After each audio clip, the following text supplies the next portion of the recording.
తాకట్లో ఉన్న మీ బంగారాన్ని విడిపించి ఆ రోజు ఆన్లైన్ రేటుకి కొంటాం. Sharma gold company. అందరికీ నమస్కారం. నా పేరు మాధురి. మీరు చూస్తుంది సుమన్ టీవీ నెట్వర్క్. మనలో చాలా మందికి ఏ పని ప్రారంభించాలన్నా ఆ రోజు వారి యొక్క రాశి ఫలితాలు చూసుకుని దాని తగ్గట్టుగా కనుక మనం ప్రయత్నించి చూసామంటే అది సక్సెస్ అవుతుందని అందరూ నమ్ముతూ ఉంటారు.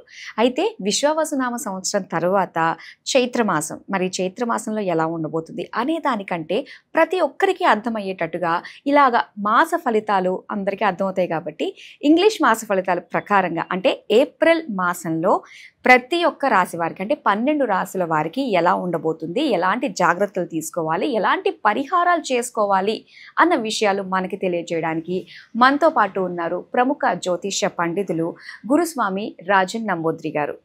నమస్కారం గురువుగారు. నమస్కారం అమ్మా. గురుగారు, మరి ఏప్రిల్ మాసం అంటే కొత్త సంవత్సరంలో మరి ఈ మాసంలో 12 రాశుల వారికి ఎలా ఉండబోతుంది అన్నది తెలుసుకోవాలి. ముందుగా అయితే మేషరాశి వారికి ఎలా ఉండబోతుందో తెలియజేస్తారా? ముందుగా శ్రీ మహాగణపతి దేవతోభ్య నమః.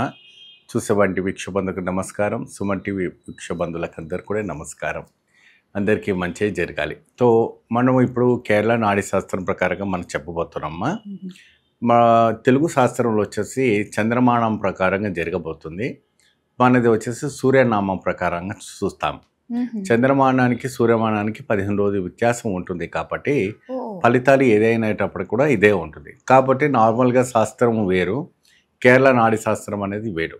ఆ కేరళ నాడీ శాస్త్రంలో ఏంటంటే ఇది స్వచ్ఛమైన వంటిది. ఇది ఎటువంటి ఇది బూటకం ఉండదు. ఇది నిజంగానే స్వచ్ఛంగా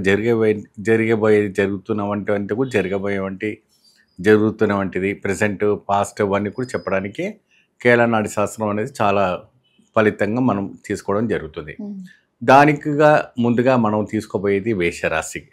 మేషరాశి ఏప్రిల్ నెలలో 11 లాభము 6 నష్టము ఇక్కడ కనపడుతుంది. రాజపూజితము 3 మరి అవమానము 2 కనబడుతుంది. కాబట్టి కొద్దిగా జాగ్రత్త వహించవలసి వస్తుంది అనేసి నేను చెప్పబడడం జరుగుతుందమ్మా. అంటే వీళ్ళకి ఈ నెలలో ఏమన్నా ఆటుపోట్లు వచ్చినప్పుడు వాటి నుంచి తట్టుకోవడానికి కాస్త ధైర్యం రావడానికి ఏమన్నా మంత్రాలు జపం అలాగే ఏదైనా క్షేత్ర దర్శనం లాంటివి చేసుకుంటే మంచిదంటారు? తప్పకుండా మీ మేషరాశి వాళ్ళు ప్రత్యేకమైనటువంటి శివాలయ దర్శనం చేసుకోవడం వల్ల చాలా అతీతమైన వంటి ఫలితాలు రావడానికి ఆస్కారం అని కనబడుతుంది. ఎక్కువ శాతము మాస శివరాత్రి శని ప్రదోషం వస్తుంది, లేదంటే శని త్రయోదశి అంటుంటారు వారి భాషల్లో. సో దాని ప్రకారంగా మనం ప్లాన్ చేసుకుంటే వెళ్ళి స్వామివారిని ప్రత్యేకమైనటువంటి అభిషేకము, ప్రత్యేకమైనటువంటి పూజ, అటువంటి జపాలు అలాంటివి చేసుకుంటే అతీతమైనటువంటి ఫలితాలు రావడానికి ఆస్కారం ఉంటుంది. ఎప్పుడైతే కూడా షష్ఠ కూటమి ఏర్పడినప్పటి నుంచి ఈ 3 నెలల వరకు కూడాను మార్చ్ అయిపోయేది కాబట్టి మార్చ్ ఎండింగ్ నుంచి ఏప్రిల్ మే జూన్ ఈ 3 నెలల వరకు కూడా వాళ్ళకు ఆ ఒత్తిడి అనేది ఉంటుంది. కాబట్టి సో తప్పకుండా వీళ్ళు జపాలు శాంతులు చేసుకోవడం చాలా అవసరం. అంటే ఎలాంటి జపాలు చేసుకుంటే మంచిది అంటారు? పరిహారాలు ఎలా ఉండాలంటారు? వీళ్ళు ప్రత్యేకమైనటువంటి శని ఉచ్చస్థానం ఉండడం వల్ల, రవి అధిపతిగా ఉండటం వల్ల, శుక్రుడు నీచస్థానంలో ఉండడం వల్ల, రాహు నీచంలో కనబడుతున్నాడు. కాబట్టి ఇక్కడ శుక్రుడికి, రాహుకి, శనికి, బుధుడికి ఈ 4 గ్రహానికి ప్రత్యేకమైనటువంటి జపాలు, ప్రత్యేకమైనటువంటి హోమాలు చేసి శాంతి చేసుకుంటే మేషరాశికి చాలా మెరుగైనటువంటి పరిస్థితి రావడం జరుగుతుంది. వాళ్ళ అతీతమైన వంటి ఆశలతో, అతీతమైన వంటి ఒక ఫలితంతో ముందుకు సాగడానికి అవకాశం అనేది కనపడుతుంటుంది. సో విశేషమైన వంటి వాళ్ళ కోరికలు ఏదైనా ఉన్నా, ఇంకా ఏదైనా విదేశాలకు వెళ్ళాలనుకున్నా, ఇంకా ఎక్కడ వెళ్ళాలనుకున్నా కూడా ఏదైనా అడ్డకం కనపడుతుంటే ఇలాంటి శాంతి పరిహారాలు లాంటివన్నీ చేసుకుంటే వాళ్ళు విదేశానికి వెళ్ళడానికి కూడా చాలా చక్కని అవకాశాలు రావడానికి మంచి అవకాశం కనపడుతూ ఉంటుంది. ముఖ్యంగా వీళ్ళకి ఏంటంటే ఆర్థికమైన వంటి ఇబ్బంది, ఒత్తిడి రాకుండా ఉండాలంటే ఈ శాంతి చాలా అవసరం.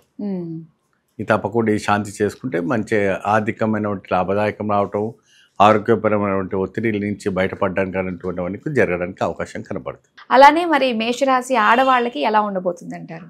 ఎక్కువ శాతము వీళ్ళు బ్యూటీషియన్స్ పెడుతూ ఉంటారు, బొటిక్స్ పెడుతూ ఉంటారు. సో ఇతర వ్యాపారం అని చేస్తూ ఉంటారు. ఇంకొకటి మినీ చిట్ ఫండ్స్ లాంటివి పెడుతుంటారు. చిట్ ఫండ్స్ ఇంట్లో పెడుతుంటారు, చిట్లు పెడుతూ ఉంటారు. సో దాంట్లో కూడా వీళ్ళకి లాభదాయకాలు ఎలా ఉంటాయి అనేసి చాలా వరకు కూడా వాళ్ళు బాగా బాధపడుతూ ఉంటుంటారు. ఎందుకంటే ఇప్పుడు పొదుపు చేసుకుంటూ ఉంటుంటారు కదా. సో వాళ్ళకి కూడాను ఈ యొక్క ఏప్రిల్ మాసంలో కొద్దిగా ఆదాయం కూడా చాలా అధికంగా రావడానికి చాలా ఇబ్బంది పడకుండా చాలా వరకు సక్సెస్ఫుల్ కలగడానికి అవకాశం ఉంటుంది.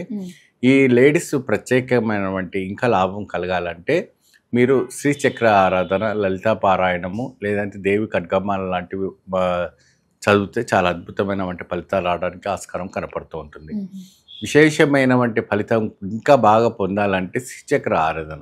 శ్రీచక్రం అయితే మేరకు తెలుసు ఉంటుంది కదమ్మా. అది శుక్రవారం కానీ, మంగళవారం కానీ, లేదంటే ఆదివారం కానీ, లేని పక్షాన దశమి, ఏకాదశి రోజుల్లో ప్రత్యేకంగా మహిళలందరూ కూడా వెళ్ళి ఆ శ్రీచక్ర ఆరాధన చేయడం వల్ల చాలా అతీతమైనటువంటి ఫలితం రావడానికి ఆస్కారం కనపడుతుంది. ఎప్పుడైతే కూడా నువ్వు శ్రీచక్ర ఆరాధన చేసిన తర్వాత అది అర్చన చేసినటువంటి పువ్వులను తీసుకొచ్చి మీరు వాళ్ళు పేపర్లో కానీ లేదంటే కవర్స్లో కానీ దేంట్లోనో ఇస్తుంటారు. సో అది ఏం చేస్తారంటే తీసుకొచ్చిన తర్వాత ఎర్రటి బట్ట ఉంటుంది కదమ్మా, ఎర్రటి క్లాత్ కానీ ఇలాంటి గ్రీన్ క్లాత్ కానీ అలాంటి కట్ చేసేసి చక్కగా దాంట్లో 4 అక్షింతలు, ఇంట్లో అక్షింతలు నెయ్యితో తడిపినటువంటి అక్షింతలు ఉంటాయి కదా, అవి వేసి ఆ కుంకుమ కూడా దాంట్లో వేసేసుకోండి.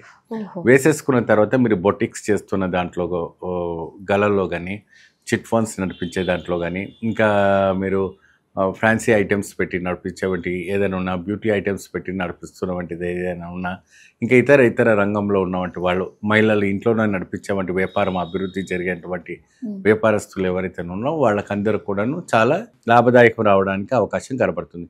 ఎప్పుడైతే కూడా నీ కుంకుమ అనేది ఇంట్లో పెట్టుకున్న తర్వాత మరి గురుగారండి మరి ఇది ప్రతి వారం మారుస్తుండాలా, ప్రతి మాసం మార్చుండాలని కూడా ప్రశ్న వస్తుంది. కుంకుమ అనేది ఎప్పుడు చెడిపోదమ్మా, ఇది ఎప్పుడు కూడా పెట్టుకోవచ్చు, దానికంటే ఇబ్బంది ఏం లేదు.